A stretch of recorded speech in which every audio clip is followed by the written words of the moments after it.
So, dear aspirants, this is the cut-off list of ADRE Grade 4. So, you can see here Government of Assam State Level Recruitment Commission for Class 4 post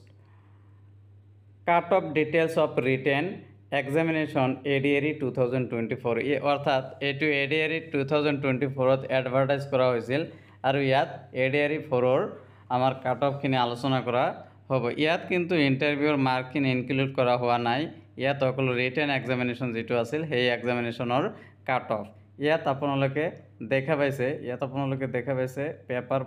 1 আৰু ইয়াত দেখা পাইছে paper 2 so paper 1 আর paper 2 হিসাবে আমি আলোচনা করিম ইয়াত প্রথমটো কি দেয়া আছে এইচএসএলসি ক্লাস 10 লেভেলৰ এইটো ক্লাস 10 লেভেলৰ এইটো ক্লাস 10 লেভেলৰ ক্লাস 10 গোটেইকেইটা ক্লাস 10 লেভেলৰ হয় এইটো কিন্তু ইয়াত বিভিন্ন ভাগ আছে সো এটা কৰি আমি আলোচনা কৰো ইউআৰৰ ক্ষেত্ৰত কি হৈছে আমাৰ HSLC class 10 or equivalent examination it normal class 10 হয় 91.50 আৰু SSLC class 10 equivalent examination with ITI অৰ্থাৎ ITI থকা ওয়্যাৰম্যানৰ ক্ষেত্ৰত কিমান গৈছে 36.50 আৰু ITI থকা ইলেক্ট্ৰিচিয়ানৰ ক্ষেত্ৰত গৈছে আমাৰ 44.25 আৰু ITI ফিটাৰৰ ক্ষেত্ৰত আমাৰ কিমান গৈছে 109.75 আৰু SSLC examination এইটো ITI ওয়েল্ডাৰৰ ক্ষেত্ৰত কিমান গৈছে 104.25 আৰু SSLC ITI মেচিনিষ্টৰ ক্ষেত্ৰত আমাৰ কিমান গৈছে 90.50 আৰু ক্লাস 10 এইটো আছে ITI ইলেক্ট্ৰনিক্স মেকানিক্স এইটোৰ ক্ষেত্ৰত আমাৰ গৈছে 107.50 আৰু পেপাৰ 2ৰ ক্ষেত্ৰত ক্লাস 8 লৈকে পঢ়া এসপাইৰেন্ট সকলৰ কাৰণে এইটো হৈছে ক্যান্ডিডেট সকলৰ কাৰণে 99.75 এতিয়া ইউআৰত আপোনালোকে নৰমালটো দেখা পালে এতিয়া ইউআৰৰ ক্ষেত্ৰত আৰএফডব্লিউৰ ক্ষেত্ৰত কি হৈছে নৰমাল ক্লাস 10 ক্ষেত্ৰত 80.00 85.00 আৰু ITI ওয়্যাৰম্যানৰ ক্ষেত্ৰত গৈছে 2.50 আৰু ITI ইলেক্ট্ৰিচিয়ানৰ ক্ষেত্ৰত গৈছে 4.75 এইটো একেবাৰে লয়েষ্ট আৰু ইয়াত আপোনালোকে দেখা পাইছে 2.50 আৰু 4.75 এইবিলাক একেবাৰে ক্যান্ডিডেটৰ সংখ্যা অতিমাত্ৰা কম থকাৰ কাৰণে কি হৈছে কাট অফ খিনি বহুত কম গৈছে আৰু ইয়াত আপোনালোকে দেখা পাইছে পাস্ট উইথ ITI মেচিনিষ্টৰ ক্ষেত্ৰত RFWৰ ক্ষেত্ৰত গৈছে 61.00 আৰু আপ টু ক্লাস 8 লৈকে এইটো গৈছে আমাৰ 89.00 এতিয়া আইছো আমি এসসিৰ ক্ষেত্ৰত দেখিলে আমি দেখা পাম এসসি নৰমাল ক্লাস 10 ৰ ক্ষেত্ৰত 88.25 আৰু ক্লাস 10 ITI ওয়্যাৰম্যানৰ ক্ষেত্ৰত গৈছে 27.75 আৰু ITI ইলেক্ট্ৰিচিয়ানৰ ক্ষেত্ৰত গৈছে 37.50 আৰু ITI ওয়েল্ডাৰৰ ক্ষেত্ৰত গৈছে আমাৰ 86.25 আৰু ITI মেচিনিষ্টৰ ক্ষেত্ৰত গৈছে আমাৰ 87.25 আৰু আপ টু ক্লাস 8 এইটো গৈছে আমাৰ পেপাৰ 2ৰ ক্ষেত্ৰত 93.50 এতিয়া এসসি আৰএফডব্লিউৰ ক্ষেত্ৰত নৰমাল ক্লাস 10 পাছৰ ক্ষেত্ৰত গৈছে 84.25 আৰু বাকি কেটা নাই একেবাৰে পেপাৰ 2ৰ ক্ষেত্ৰত ক্লাস 8 এইটো গৈছে 86.25 সো এইকিন হল আমাৰ এসটি প্লেন এৰিয়াত গৈছে আমাৰ নৰমাল ক্লাস 10 ৰ ক্ষেত্ৰত গৈছে 87.50 ITI ওয়্যাৰম্যানৰ ক্ষেত্ৰত গৈছে 25.00 ITI ইলেক্ট্ৰিচিয়ানৰ ক্ষেত্ৰত গৈছে 30.00 আৰু বাকি কেটা ইয়াত দেখা নাই আৰু ITI মেচিনিষ্টৰ ক্ষেত্ৰত গৈছে 80.25 আৰু ইলেক্ট্ৰনিক্স মেকানিক্সৰ ক্ষেত্ৰত গৈছে আমাৰ 79.00 আৰু আপ টু ক্লাস 8 এইটো গৈছে 93.75 আৰু এসটি প্লেনৰ আৰএফডব্লিউৰ ক্ষেত্ৰত কিমান গৈছে নৰমাল ক্লাস 10 ৰ ক্ষেত্ৰত গৈছে 82.25 আৰু একেবাৰে পেপাৰ 2ৰ ক্ষেত্ৰত আপ টু ক্লাস 8 এইটো গৈছে আমাৰ 84.75 সো এইখিনি হ'ল আমাৰ ST প্লেনৰ ক্ষেত্ৰত আৰু এতিয়া আহিব আমাৰ ST হিলছ হিলছত কি নৰ্মাল ক্লাছ 10ৰ ক্ষেত্ৰত গৈছে আমাৰ 74.50 আৰু ক্লাছ 10 ITI ওয়্যাৰমেনৰ ক্ষেত্ৰত গৈছে 15.00 আৰু ইলেক্ট্ৰিচিয়ানৰ ক্ষেত্ৰত গৈছে আমাৰ -3.75 আৰু ফিটাৰৰ ক্ষেত্ৰত ইয়াত নাই ওয়েল্ডাৰৰ ক্ষেত্ৰতো নাই মেচিনিষ্টৰ ক্ষেত্ৰতো নাই আৰু ইলেক্ট্ৰনিক্স মেকানিক এইটোৰ ক্ষেত্ৰত গৈছে আমাৰ 42.25 আৰু ক্লাছ আপ টু ক্লাছ 8 লৈকে এইটো গৈছে আমাৰ 71.25 এতিয়া ST হিলছ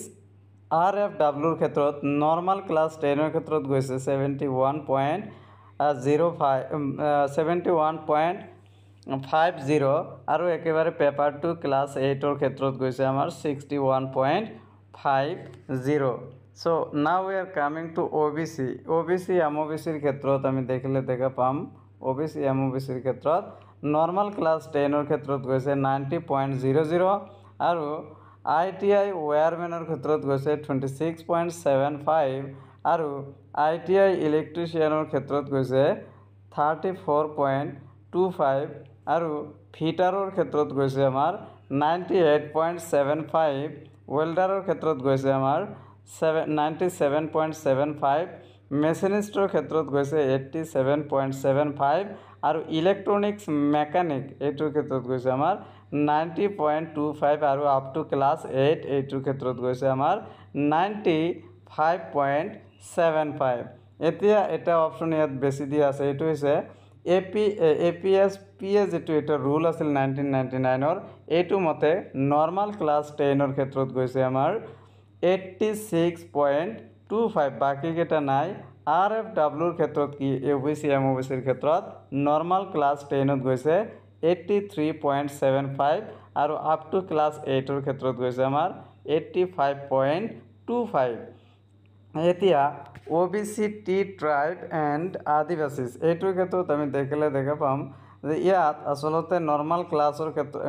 10ৰ ক্ষেত্ৰত গৈছে আমাৰ 86.25 আৰু ITI ওয়্যাৰমেনৰ ক্ষেত্ৰত গৈছে 17.75 আৰু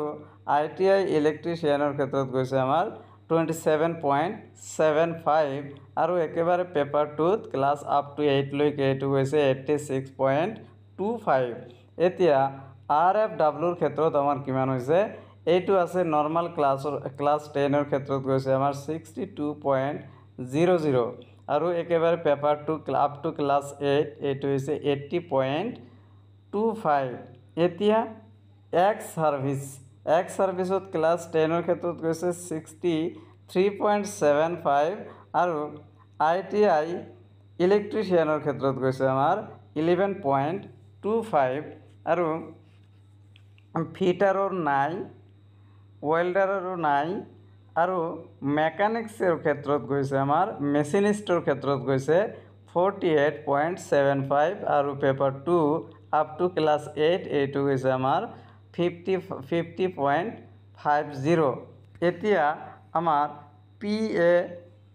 PHA ক্ষেত্ৰত নৰ্মাল ক্লাছ 10ৰ ক্ষেত্ৰত গৈছে আমাৰ 62.75 আৰু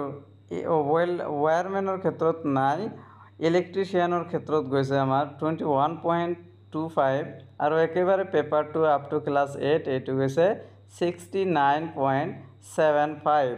এতিয়া PHB আপ টু ক্লাছ 10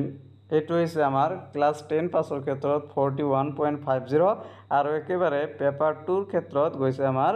48.75 এতিয়া PHC এইটোৰ ক্ষেত্ৰত আমাৰ নৰ্মাল ক্লাছ 10ত গৈছে 69.25 আৰু ওয়্যাৰমেনৰ ক্ষেত্ৰত গৈছে 11.50 আৰু ইলেক্ট্ৰিচিয়ান ITI ইলেক্ট্ৰিচিয়ান এইটো গৈছে 30.00 আৰু পেপাৰ 2 আপ টু ক্লাছ 8 এইটো হৈছে আমাৰ 79.00 এতিয়া আছো পিএইচডি এটাও নাই, ক্লাছ 10ৰ কাৰণে কোনো নাই। ক্লাছ আপ টু 8 এইটো হৈছে আমাৰ 26.75 আৰু PHE এইটো একেবাৰে পেপাৰ 2হে আছে অকল, এইটো হৈছে আমাৰ 47.00। চ' এইটো আছিল আমাৰ ক্লাছ 4ৰ হয়, এইটো ADRE ক্লাছ 4। গতিকে আপোনালোকে মাৰ্কখিনি দেখা পালে আৰু পৰৱৰ্তী ADRE যিটো দিব সেই ADREৰ ক্ষেত্ৰত এই মেৰিট লিষ্টটোৱে আপোনালোকে এটা অনুমান দিব যে কেনেদৰে কাট অফখিনি গৈছে আৰু সেই হিচাপতে আপোনালোকে ধুনীয়াকৈ প্ৰিপাৰেশ্যন কৰিব লাগিব আৰু আপোনালোকে ধুনীয়াকৈ পঢ়া শুনা কৰক। পৰৱৰ্তী পৰ্যায়ত যদিও আপুনি এইবাৰ পোৱা নাই, পৰৱৰ্তী পৰ্যায়ত আপোনালোকে নিশ্চয় মনোযোগ দি পঢ়া শুনা কৰিলে পাই যাব। ধন্যবাদ আৰু মোৰ চেনেলটো আপোনালোকে ছাবস্ক্ৰাইব কৰিবলৈ নাপাহৰিব। Thank U.